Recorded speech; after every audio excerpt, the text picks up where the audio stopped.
Hello beautiful people, welcome to the channel. Reverend Debbie here, hope you're doing well. Today's video, Andrew Tate again.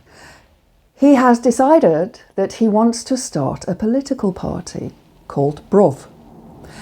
And he's getting desperate now, isn't he? He wants to be the Prime Minister of the United Kingdom. I really don't think that the British people will allow that, but hey ho. He's trying to cope because he needs more money. He's got a lot of legal fees that he needs to pay. So by doing this, he's just basically asking you guys, you Tate'S, to finance him a little bit more. Because if he lands on British soil, he will be arrested because there are criminal charges that he has to face here in the UK for 4 grapes.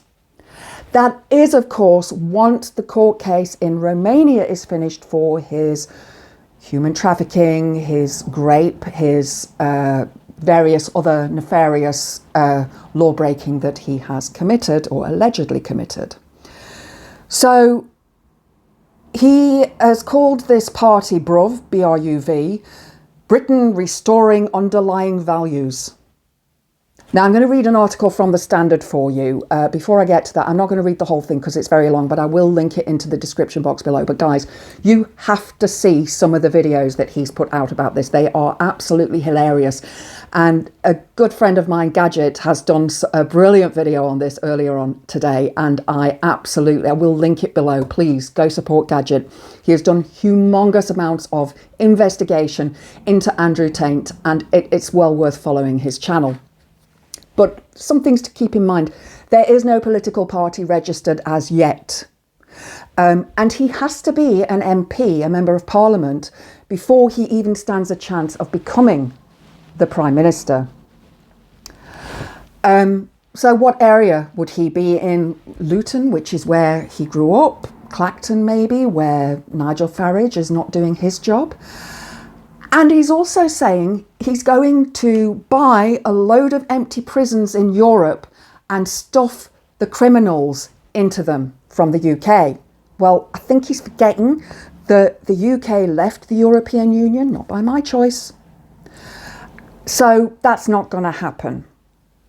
He stands less of a chance of becoming Prime Minister than Lord Buckethead or Count Binface, or even the Dolphin, which won over Nigel Farage a couple of times. Anyway, let's read this article. It's by Claudia Cockerell. It's not very often that Nigel Farage is made to look like a cuddly moderate, but there are sinister forces at bay in British politics. Ex-CEO Elon Musk has turned himself into a de facto British political pundit, weighing in on the discourse around grooming gangs and calling for far-right agitator Tommy Robinson to be freed from prison. Even Farage refused to align with Musk on this, saying Tommy Robinson is known not right for reform. Now, Manosphere social media personality Andrew Tate has launched a British political party. You'd be forgiven for thinking it was all a big joke. The party is called Bruv, which stands for Britain Restoring Underlying Values. I don't know what values it's going to restore, because Tate values are those of misogyny and corruption and trafficking and so much more. I mean, if anything, he himself is an alleged groomer.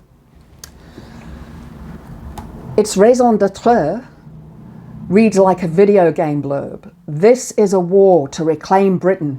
No excuses, no compromises, no second chances. We will defend our borders, crush crime, purge corruption, and restore pride to a nation under siege.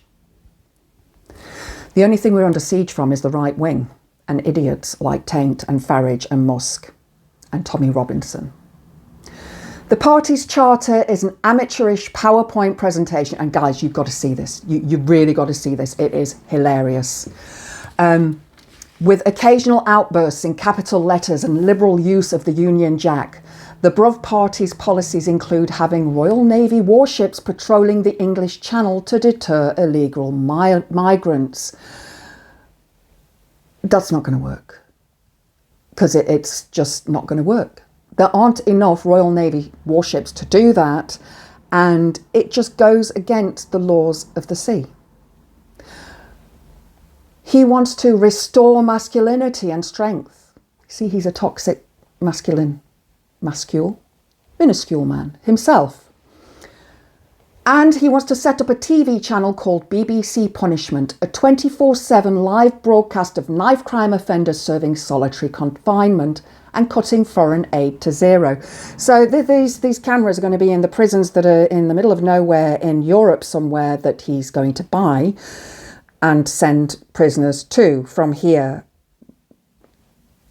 That's not going to happen because Europe won't allow that. The EU won't allow that. So it's not going to happen. And cutting foreign aid to zero, that's just ridiculous. I mean, those people that we send foreign aid to need it, you know. If we don't send that foreign aid, then we will have more people migrating into Europe and into the United Kingdom because those people will have no food or homes. Not even modern art is safe, as Andrew Tate proposes replacing it with statues and monuments honouring British heroes to restore pride in our heritage. Perhaps he'll host a little exhibition of degenerate art too.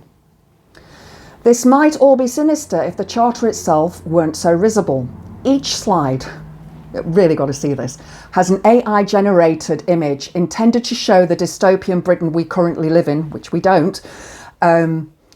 Think grey skies, bombed out streets around Westminster and Union Jacks in tatters, versus Bruv's utopian vision for the country, market towns full of soldiers, Union Jacks projected in the sky and classrooms full of white children. The images are excellent proof of the maxim that AI is only as smart as the human who programs it.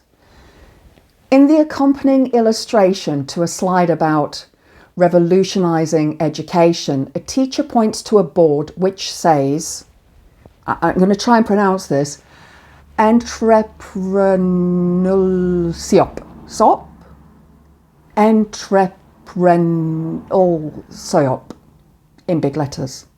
Read the article and it is there on those videos. I've seen it.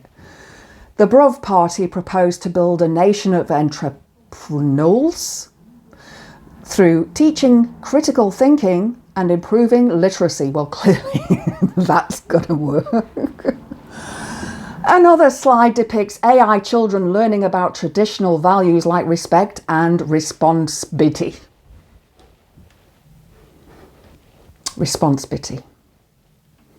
The Bruv Party's charter has been met with derision by many on X, yet its page has also gained over 100,000 followers in 3 days. Anyone with even the remotest of critical faculties may laugh at an image of Tate photoshopped in front of a Downing Street lectern, bulging out of his top man style blazers, but his followers appeared to eat it up. Journalist Matt Shea, who I absolutely love, brilliant. He wrote the book Clown World. He's done quite a few documentaries about Tate for the BBC, reckons there are ulterior motives behind Tate's prime ministerial bid. He's one of the most successful people at monetising attention, and increasingly how you gain attention is by being controversial, because this is what the algorithms prefer, Shea says. This is likely a stunt in order to pump the value of more crypto products that he holds. He actually does have, or has had, quite a few crypto meme coins, which have crashed, and has launched a number of his own, names like Daddy Coin and Andrew Tate's dog. The Bruv Party proposes having a national Bitcoin reserve and a special tax code for crypto traders. Again, this is another way of making the rich richer by not, making them pay the tax that they should be paying and making the poor people like us pay more tax. What's more insidious is the endorsement Tate has received from Elon Musk. In a video launching his election campaign, Tate describes the current political system in the UK as corrupt and says in his distinctive transatlantic Luton twang, "My success, even if I do not become Prime Minister, will force the parties of the UK to address the issues they don't want to address." Musk appeared to agree, replying, "He's not wrong." Musk, you're a racist. Go back to South Africa where you belong, mate, because nobody wants you here. We don't want apartheid. That's over with and gone and done. Accept it. Tate is banned from YouTube, Facebook, TikTok and Instagram for violating their hate speech policies. However, that's probably going to change because Zuck has decided to move Facecrack to Texas, where the laws are different and he doesn't have to have as many fact checkers. So that's all going to change. He was banned from Twitter in 2017 for saying that women should bear, as in B-A-R-E, some responsibility for being raped. Okay, don't get me started on that, because it is not the fault of a woman when she is raped. It is the man who does it, the rapist, the perpetrator, the predator. It's not a woman's fault if she's wearing a skirt or is drunk. That does not give a man the right to go and take advantage of her. Musk reinstated his account in 2022. The Bruv's party's X account was briefly suspended this week, but again, Musk had it reopened. This is the coming together of big tech and the far right, says Shay. The biggest impact, if they get what they want, would be the complete erosion of democratic institutions, the media, truth itself, and the inflaming of racial tensions all across the Western world. However, as Shay points out, the first thing Andrew Tate will do, if and when he steps back onto UK soil, is stand trial for the sexual aggression charges that the UK police have successfully issued an extradition warrant for. I'm not going to read the rest of the article. You can go and have a look at it. I have already discussed a lot of these things in previous videos. But yeah, what are your thoughts on Andrew Tate running to be Prime Minister here in the United Kingdom? Love to hear them. Pop them into the comment section below. If you've enjoyed the video, please click the like button. Please subscribe to the channel. Hope to see you next time. Blessed be.